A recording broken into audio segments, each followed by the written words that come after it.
Welcome to South Sudan Footprints. Today's guest is Professor Jok Madut Jok. Professor Jok has a long academic career. He currently teaches at Syracuse University. His areas of expertise include anthropology, security, governance, human rights, and much more.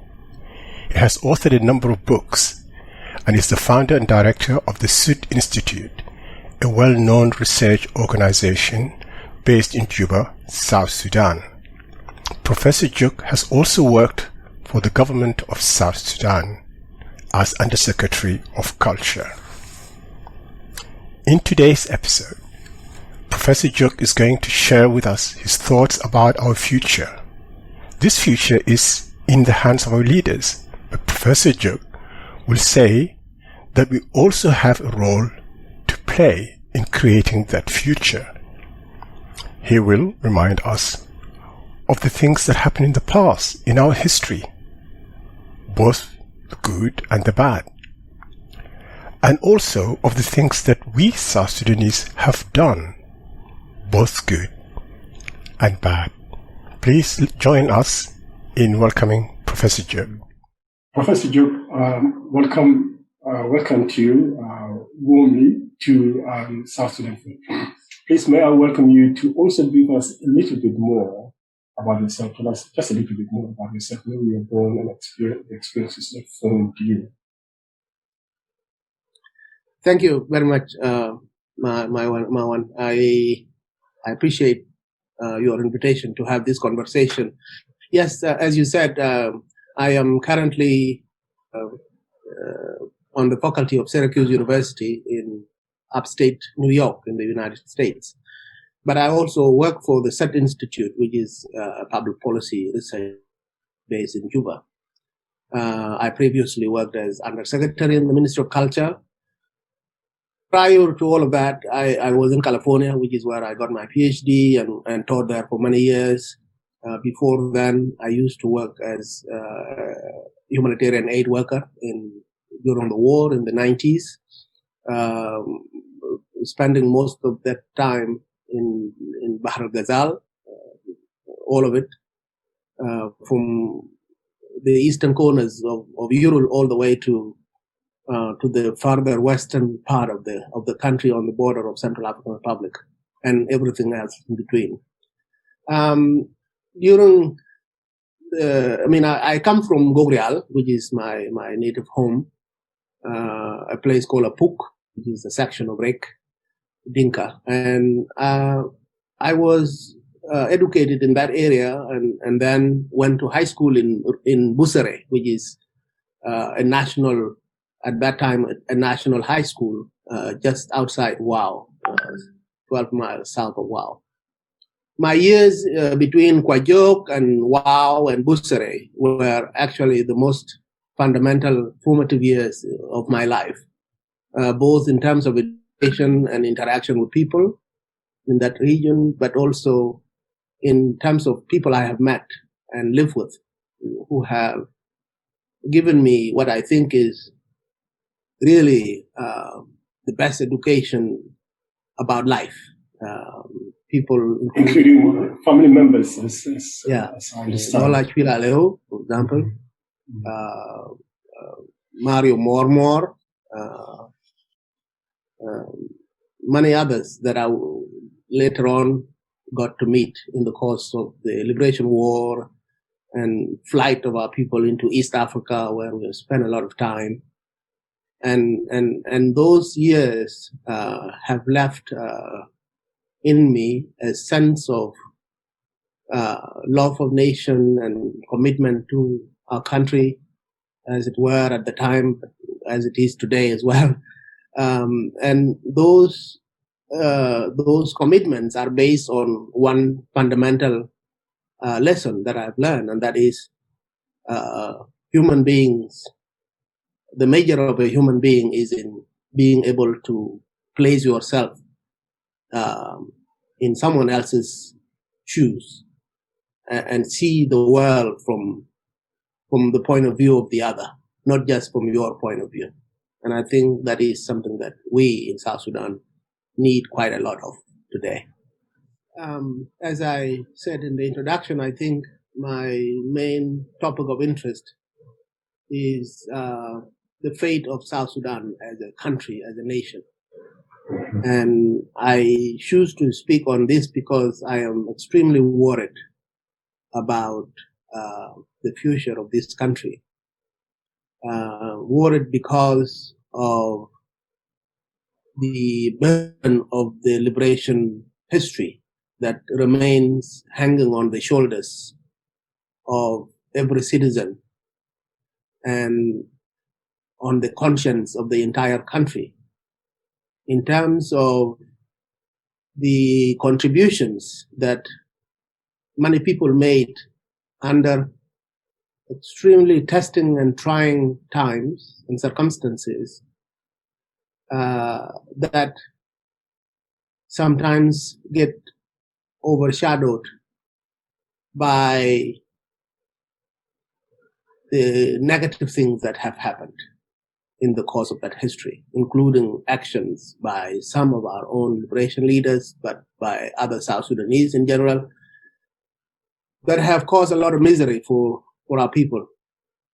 And we have not been able to deal with those miseries as a country, even after South Sudan became independent in 2011.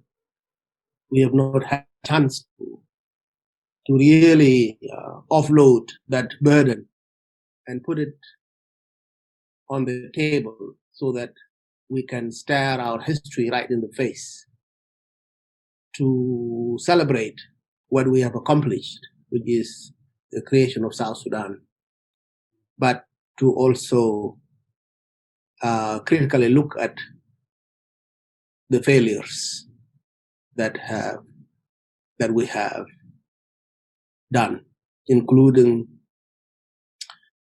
the disappointment which is growing right now all across South Sudan among the ordinary populace.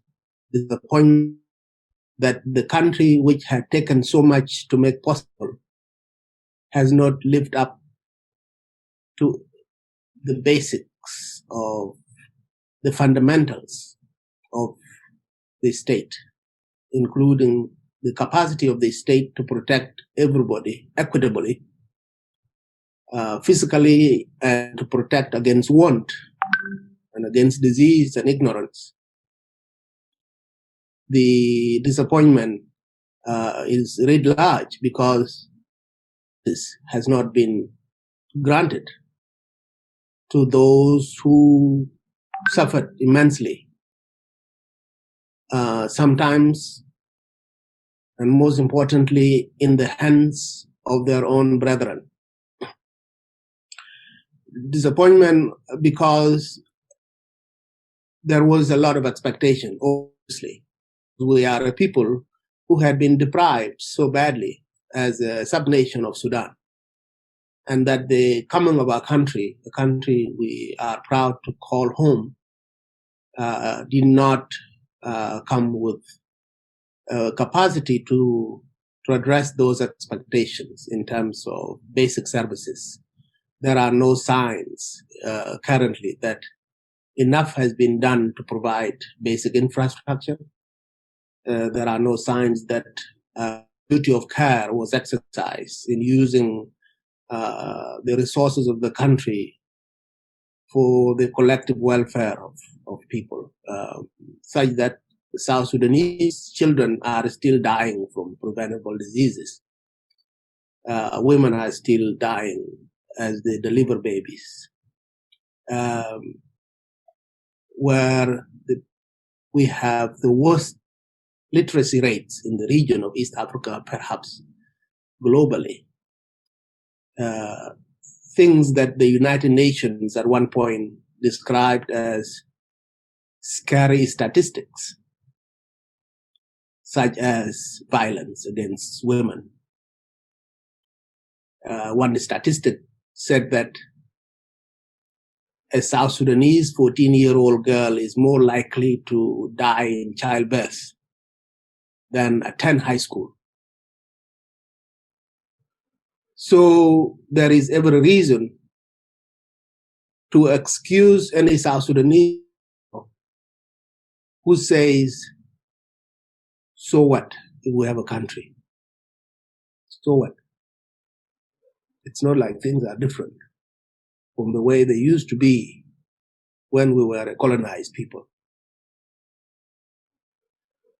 If South Sudanese cannot conduct trade state to state because there are robbers on the way, or there is no infrastructure to facilitate that, if kids cannot go to school in safety, if so many of our people are living away from their homes right now in refugee camps or in IDP camps, if so many of our children go to bed on empty stomach today,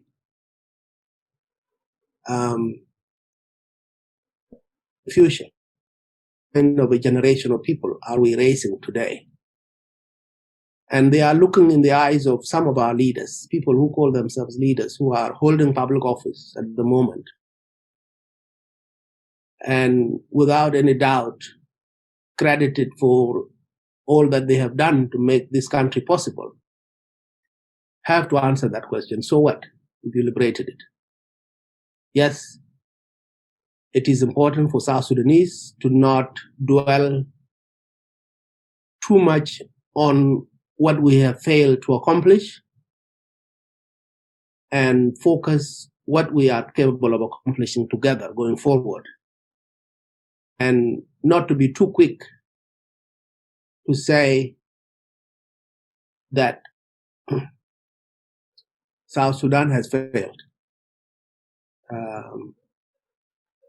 And admit that, yes, mistakes are there, country has failed to live up to the expectations, but there is, the horizon is the limit.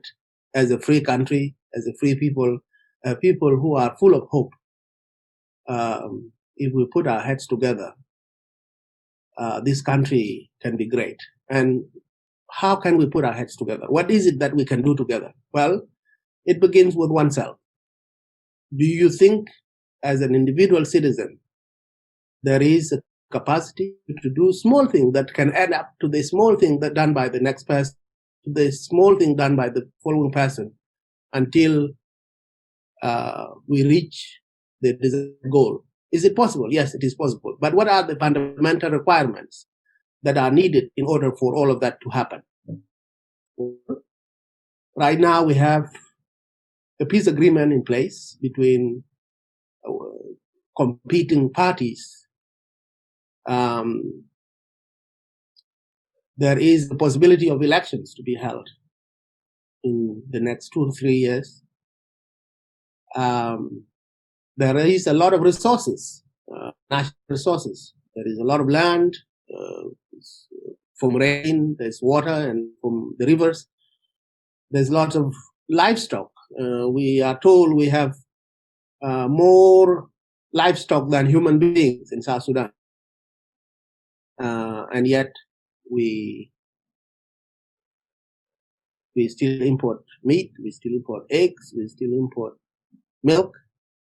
And that is partly to do with us not having committed ourselves to engaging with one another in dialogue and in conversations, and instead resolve our differences or try to resolve our differences by taking to war.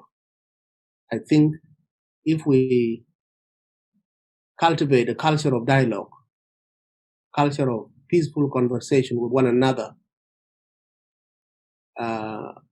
these disappointments can easily find a solution, and that together we will be able to move forward. One of the things that could be done in view of the current peace agreement is to obviously push for a commitment to a full implementation of the agreement, such that institutions of the state are established, such that the parliament is reconstituted in such a way that will be a watchdog over the behavior of those people holding elective office. And once that is done, one key thing that can be done economically is to have a law that requires that oil revenue be divided by law between a portion that is put aside to invest it in all sectors of the economy to fire up the engine of production, like in agriculture and animal husbandry and all that. A portion which has to be put away for rainy days and for the future generation. A portion that can be put to the capital expenditure or basic on major services such as roads and electricity. But make no mistake about it, the money that we invest to energize the economy of the country can employ millions of people more than you can employ in oil. Oil is a technical field requiring a lot of skills that are not possible to be had by everybody. So the job creator has to be the oil money invested in agriculture, in infrastructure development, in education and technical training. And then those will employ people. And the people that you have employed, 4 million of us South Sudanese will be employed in those sectors, and they will be taxed, income tax. And that income tax then will be what you use to run the state day to day. Rather than us sitting there waiting for oil proceeds and consume the oil proceeds, hand to mouth type of situation. That will not deliver the country. So I think it begins with commitment at the personal level, commitment at the leadership level, and the laws and institutional development of the country. That it's the rule of institutions, it's not rule of individuals. And with that, I think you can then take the money that is set aside for development and infrastructure and invest it in and create an educational system that is tailored to the areas of production that we aspire for, such as you will say, if you want to do mining and oil production, these are the skills it takes, and this is how much it costs to produce those skills. Such that education is tailored to productivity rather than mass education that simply produce degree holders who cannot fix a thing and who then are armed with expectations to get employment because they have a university degree that does not grant them any skills. And so the point in the end is that South Sudan requires thinking, and that thinking has to be done collectively, each contributing what they know and what they think, and that can only be possible if we are engaged in the dialogue. You've spoken about the peace agreement now, and the failure of our leaders, of maybe us collectively, to deliver to our people, that our people have not been able to see the peace delivered. Are our leaders aware of these failures? Have you had a chance to speak to them and interact with these most influential people? Are they aware of the failures? Are they willing to do what it takes? And are they actually able to deliver what's needed? Thank you. Yes, without a doubt, there are lots of some holding office at the moment, others outside it, but able to contribute nevertheless, who are all very much knowledgeable about what the country needs and have a commitment to make a difference at individual level. I have talked to so many people. Are they aware of their failures, the catastrophic failures? Absolutely, I think they are. There is no question that people are aware of of the disappointment that is writ large in the country. They are aware of what it takes to create an environment where citizens can now come back to this idea that there is a level playing field for every citizen to contribute, which is really what we need. What we have at the moment is a geographic state called South Sudan. It's not a nation state yet, because having a nation state takes work. It takes political leadership. It takes those people who are prominent leaders in the country today to create a vision for the country to work its way through and out of the current malaise. For example, during the Liberation War, everyone was focused on the big prize, which is South Sudan liberation as to become a country. And every difference that existed between us sometimes surfaced, but was often always swept under the carpet in the interest of keeping our eyes on the big prize. So we suspended a lot of differences between us. The unwritten agreement at that time was that once we have our country, we will come back and address those differences in the interest of getting ourselves on the same page, in the interest of South Sudan. One thing we never asked ourselves was, once we have achieved our goal,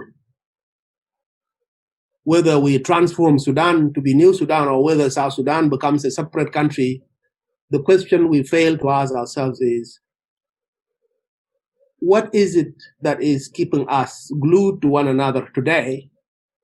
And will that glue last? Will it stay once we have achieved our goal? Yeah, what is it that glues South Sudanese together? What glued South Sudan was the shared history of misery, the shared history of the struggle, the commitment to this idea that there is a goal to accomplish, which is to liberate South Sudan from Arab colonialism, to liberate South Sudan from the vestiges of European colonialism. And that once we have that country, our people will live a better life. But we did not go the extra mile during the liberation to ask, in the event that we have achieved that, what kind of South Sudan is going to keep every South Sudanese proud and committed and loyal to that political entity? What is in it for me as a Zande to be South Sudanese first and Zande second? What is in it for me to be this ethnic group or to be a South Sudanese? Especially if you are from a small ethnic group, a Nyangatom or a Kichipo, people that we never see on the national stage. Politically, culturally, how they live, how poor are they, what access do they have to healthcare, what access do they have to clean water, we never see them. And yet we expect them to be South Sudanese. Why? What is in it for them to be South Sudanese? When in fact it seems being a Kichipo, being a Mursi, being a Balanda, is actually the only safety net that you know right immediately. It's the only fallback position. If South Sudan has failed so flagrantly as it has, it seems my ethnic citizenship. Of course, because the Balandas have always been there. Yeah. You were a Balanda first in history. You didn't know about others until the accident of history put us together. What's in it for the Balanda to be loyal to South Sudan if there are no services? But what is in it for them, ideally, is that there is a country that gives them protection against other citizens, should they be aggressed, against outside aggression, should that happen, against want, against hunger, against disease. If there is a country that does that, for me, it wouldn't matter what tribe I come from. There is a great deal of understanding among the leadership that this is what it will take for South Sudan to become a nation in addition to being a state. After all, nations are not born. You don't fall from the sky as a nation, as a unified nation. For God's sake, countries that are 2,000 years old are still working on that issue. African countries that are 50, 60 years older than South Sudan are still struggling with that issue. It's a project, isn't it? A nation is a project. The Americans call it an experiment, their experiment. And it takes generations. It's not something you can do overnight. So the issue for us in South Sudan is to be seen and see ourselves to be, first of all, know the question, and then be at work in answering it. Have you seen any indications now that things are starting to change? In the period between 2005 and 2011, there were signs that this is a project that we commit ourselves to. But even before the independence by a little bit, all the way to the time South Sudan went back to civil war in 2013, that vision had died off, or at least weakened. Under the weight of the usual things, of course, there is the memories of the terrible wars that we have gone through. It's still a serious problem. There is the infrastructure South violence. South violence. Yeah. There is the issues of corruption, where all that money, South Sudan was receiving upward of $130 million every month from the oil money. In 7 years, between 2005 and 2013, you would have amassed no less than $8 billion. And there is very little to show for that money today. Not in terms of infrastructure, not in terms of peace building to mend the fences that we had broken during the Liberation War, not in terms of even livelihoods improving, even soldiers. It's a shocking figure, 8 billion. Where do you think the money is going?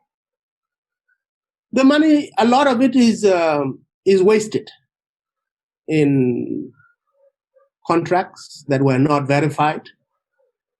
And so that money has gone into the hands of individuals, and a lot of it left the country into the neighboring countries in the form of school fees and medical bills and housing being bought for the elite children who have stayed in East Africa because the services back home were bad. And so instead of investing some of it in the major hospitals, the referral hospitals, at least the three big ones, one in Wau, one in Malakal, one in Juba. The political elite preferred that their wives go and deliver babies in foreign hospitals rather than invest all that money in improving the conditions at home so that the service can be shared by everyone. So in a sense, I think there is a recognition that we haven't done right by our citizens, and that where we derailed from that project of making sure that now that South Sudan has been made, it's important for us to make South Sudanese. What I mean is that there is a project where you build a state, in the institutions of the state are important and they needed to be built to build infrastructure.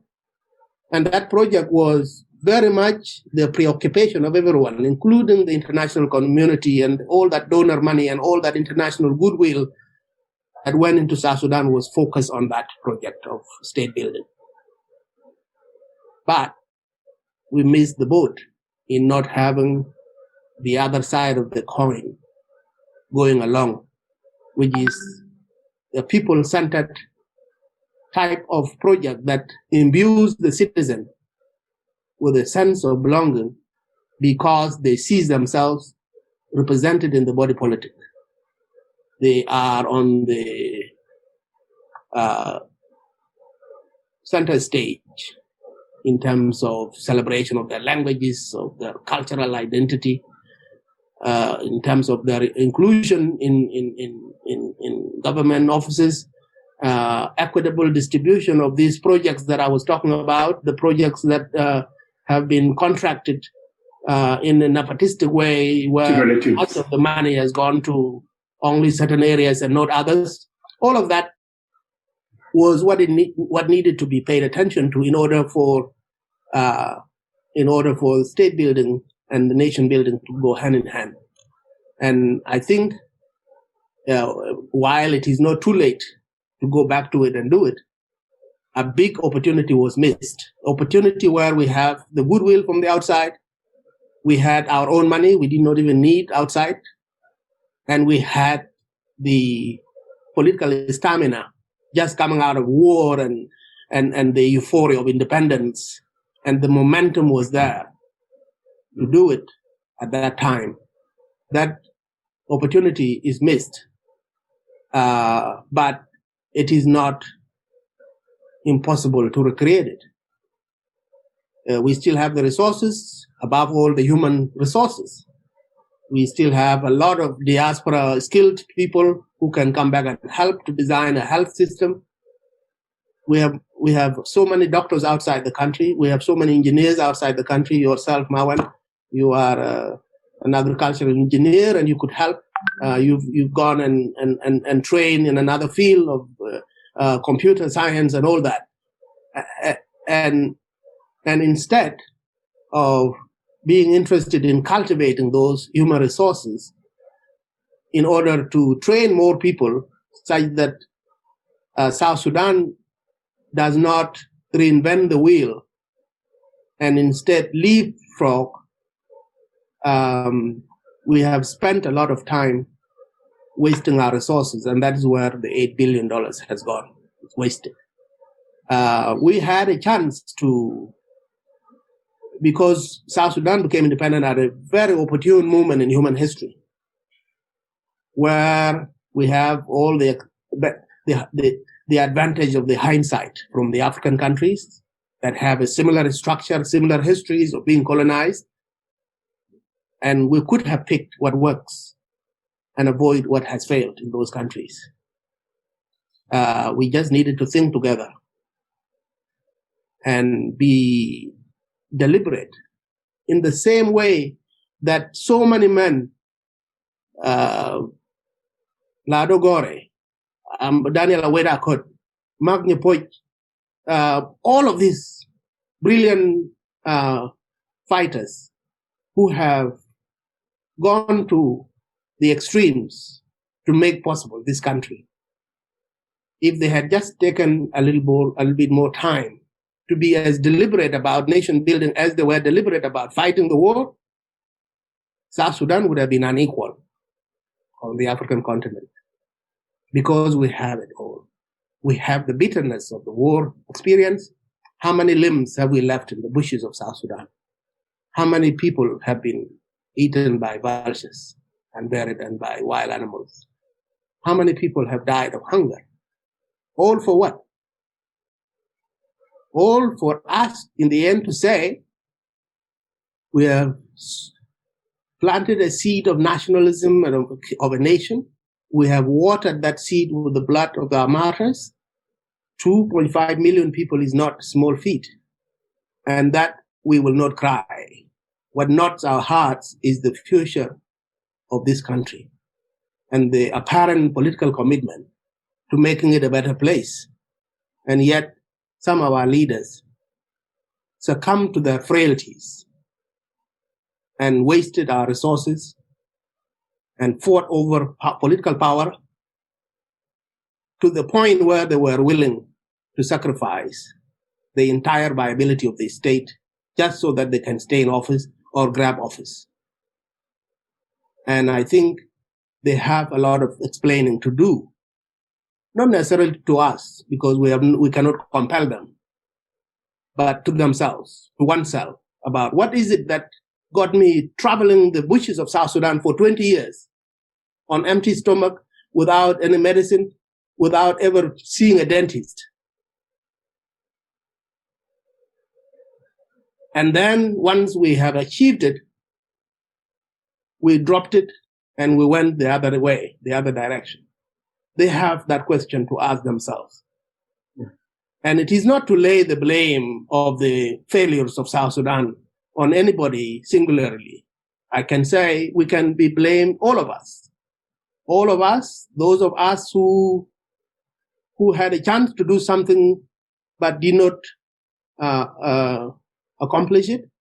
Those of us who are very critical of the current government to the point where we wish them failure. We are those of us who are saying South Sudan has failed, so let it go to hell. The same boat. I mean, where are you going to go if South Sudan fails?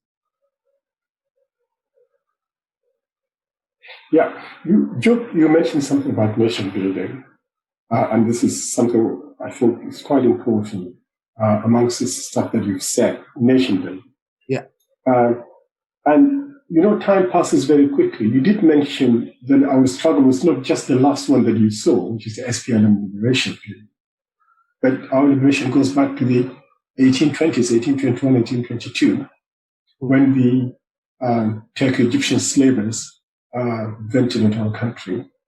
There's evidence that our people got together and fought them. The sporadic wars, not organized as our latest war, but nevertheless, we have a record of resistance all that time, through the British era, through the North Sudanese era, which was punctuated by two major wars, the Roman War and then the SPLM.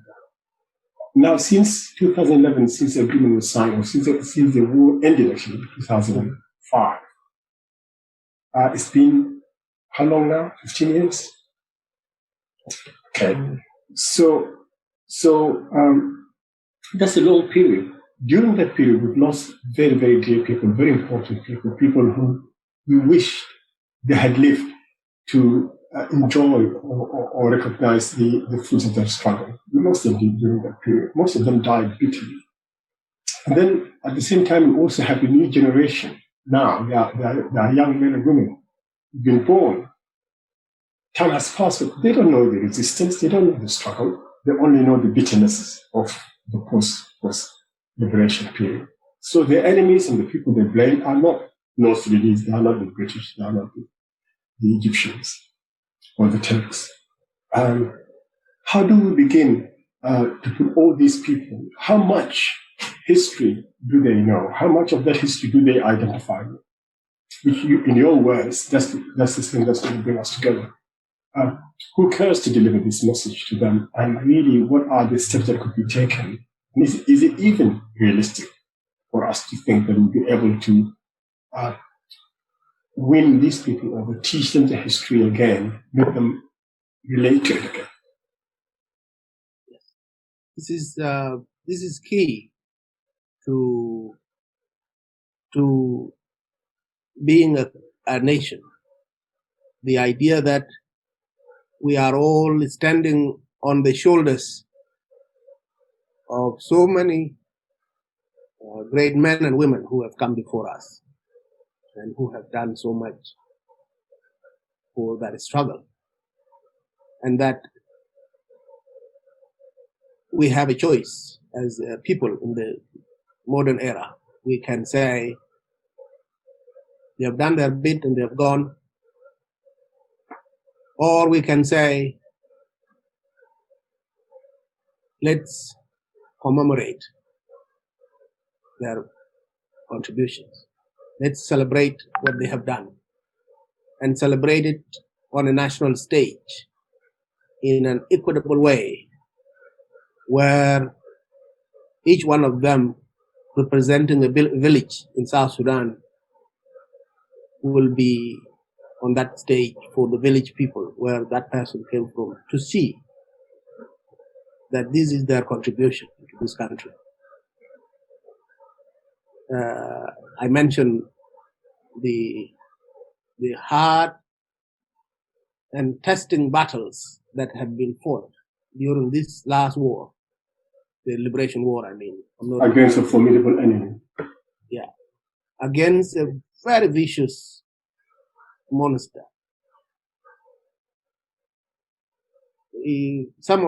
Some people will remember the talk of the Battle of Jok in Upper Nile, where so many young, brilliant fighters were left on the battlefield in that town. A small town that does not even exist on the map, consumed such an array of amazing fighters. One of the chiefs from my area, Faustino Ngotring, lost 3 of his sons in that battle. I know. If you see the images of flight from Ethiopia when Mengistu's regime was overthrown and we were expelled from Ethiopia by the incoming leaders, and we had to flee in disarray, these images, people like the daughter of Marial Dot. I've seen pictures of her. Beautiful woman. Standing on the banks of Gilo River, contemplating whether to wait for the fast approaching enemy and fight, or to jump in the river and cross. I'm told eventually she and others, they jumped in and crossed, and it was lost at that time. So my point is, if you see these images just in your head, as a citizen of this country with an aspiration for a bright future, not only do you want to remember these images, but you also need to do 2 things with it. One is they have to be commemorated in our cultural centers, in our museums, on the pages of our history book, so that it is taught to younger generation of our people, so that they know the price paid for this country. That you and I and others can tell these stories to our children, so that they can have an inkling about what it takes, what are the building blocks of a country, of a nation, of a people. Then you will have commemorated the memory of those people in the best way possible, so that not only do we stand on their shoulders, the whole country going forward is lucky to have lost them, so that we get what we now enjoy, and that their memory is not in vain. Then of course, you have the making of a country, of a nation. All it takes is a political will to say that there is a trail, there is a liberation trail, which this country has traveled on since the 1820s, when the slavers came to Sudan. The northern Sudanese pointed the way to southern Sudan. They were spared because they were Muslim. And the population of Upper Nile and of Western Bahr Ghazal, both of them were almost halved between 1821 and 1885. Almost halved by slavers. To this day, you can still see the slave trail from Wudichi all the way north to the border of Darfur, if you are flying overhead. It's still marked today. It's still looking a footpath trailing through the bushes of that territory. If we cannot, that's a live museum. That's a live museum that I should be able to see. Exactly. And so, if you go to Juba today, you can actually do this very easily by putting, if you had a tarmac road throughout Juba, you can actually put a red line from one building to the next, telling the story of what happened in those buildings. You can go from the White House, so-called, to Mudrea in Juba, going through Atalabara and Kator, Juba Market, showing the houses where people were massacred or disappeared. You can have a live museum simply to say, this is the road we travel to be who we are and what we are today, and we must not forget it because it is what made us. And so I think you are completely on point in saying that these people, who some of them we were lucky enough for them to live to see the day South Sudan became independent. Others died just before it. I remember seeing somebody called Matiang, who was a participant in the mutiny of Torit, being highlighted on the steps of the mausoleum on that day of the independence on July 9. And that image of him being commemorated after many decades of being forgotten is what it takes to pay tribute and to inspire a new generation about the way forward. And so that we don't actually give in to this attitude that, our leaders have failed, so South Sudan is not important to me. You might have already immigrated to another country and you're raising your children somewhere else, but those children will ask you one day, and their children will ask you about their roots. And you owe it to them that there would be something you can point out, that they can read, that they can go visit to reconnect with their roots. If African Americans, some 500 years later, since the first slaves were brought to the Americas, are still asking about their roots today, what is a generation? What is 20 years, 30 years? This history is still there. It's not lost. Nobody will go without a sense of belonging. All we have to do, and what we owe to the subsequent generations who come after us, is to simply preserve that for them, so that they don't go looking where they will not be able to find it. In fact, the diaspora communities from Australia to Europe to North America today could easily do themselves a favor by keeping records of who they are in America and where they came from.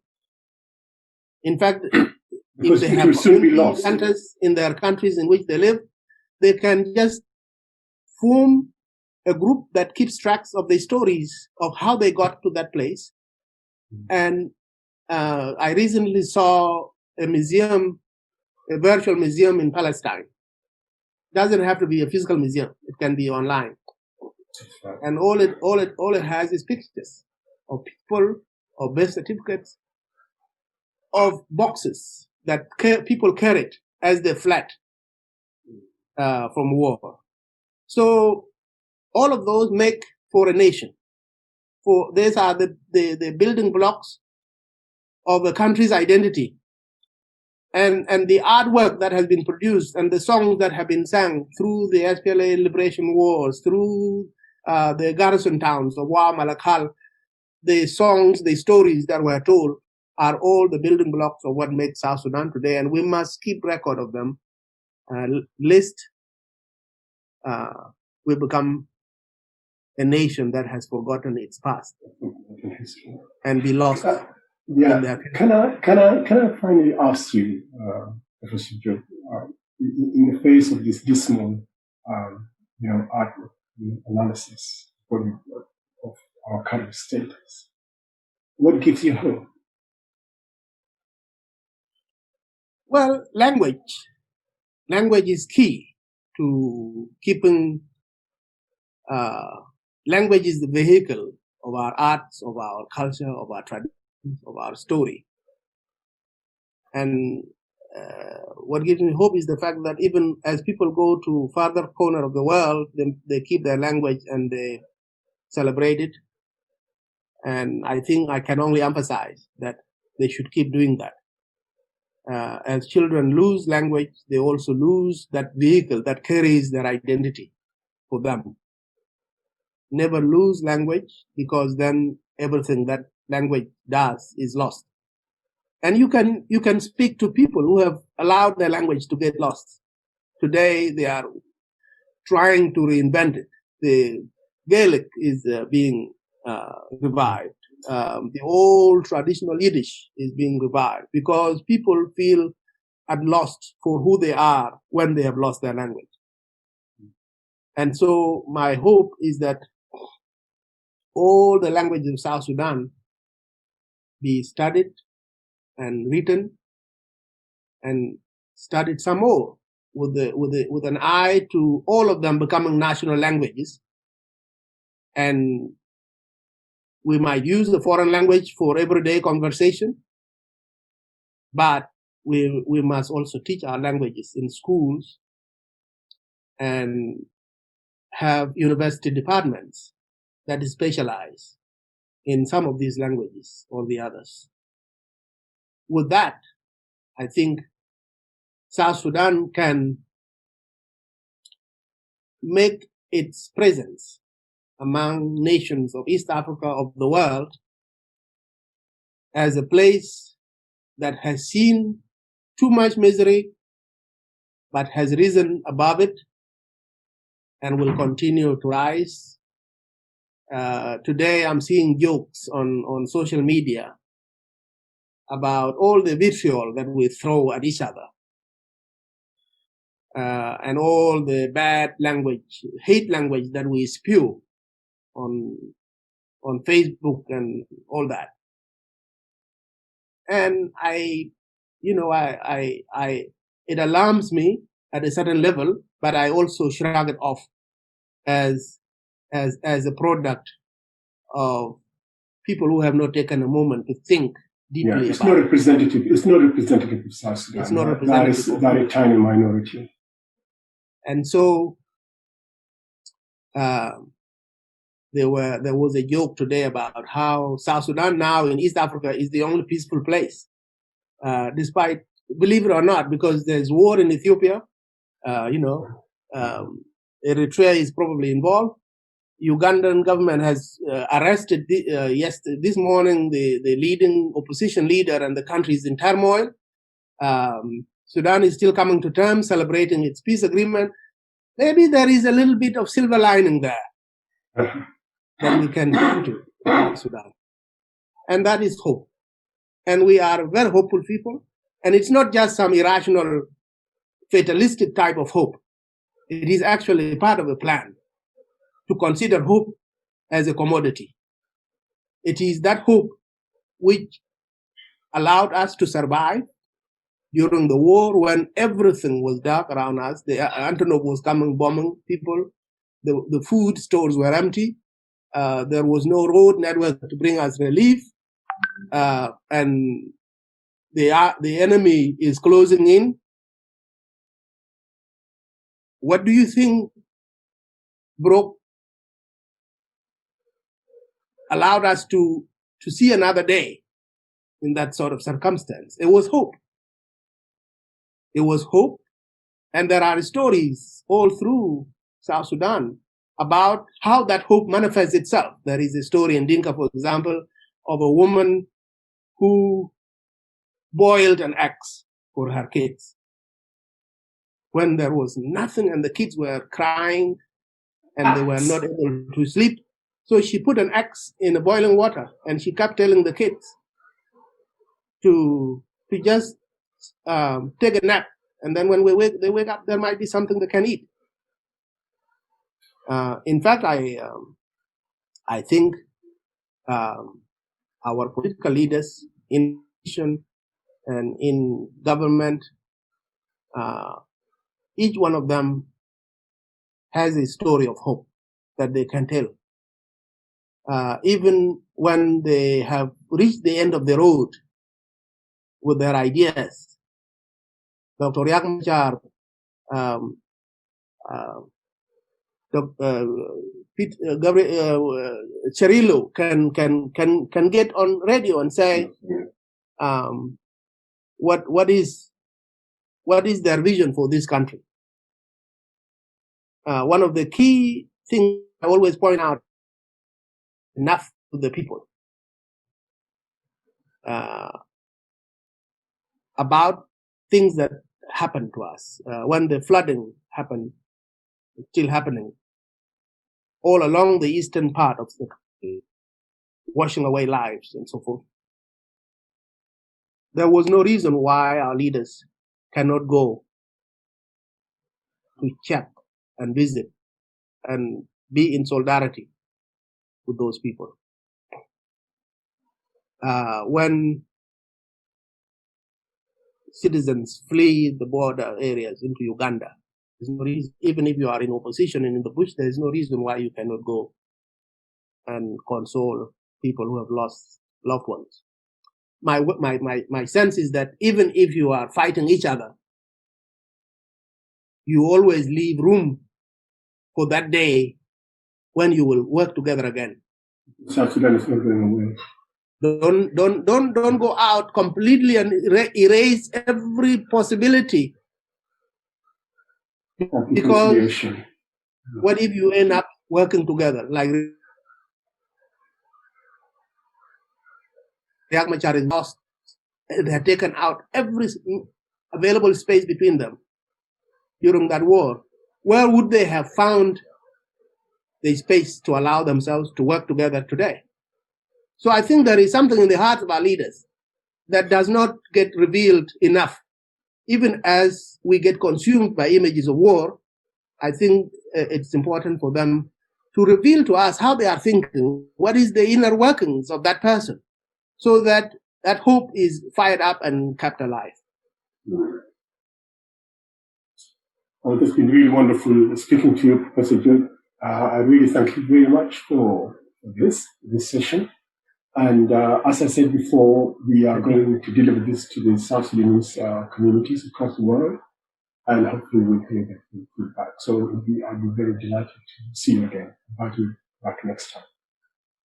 Thank you very much. Thank you, sir. I enjoyed it, and good luck with the other conversations. Thank you. Hello, I am Maud Mortad, and this is South Sudan Footprints, where we discuss topical South Sudanese issues with influential personalities. Our guests are the ones who set the agenda because they decide what is to be discussed. Please join us in listening to our knowledgeable guests and ensure to join the discussion by making your voice heard. Leave your question or a comment on our Facebook page. In the next episode, our guests will return to answer your questions. Thank you very much for watching South Sudan Footprints.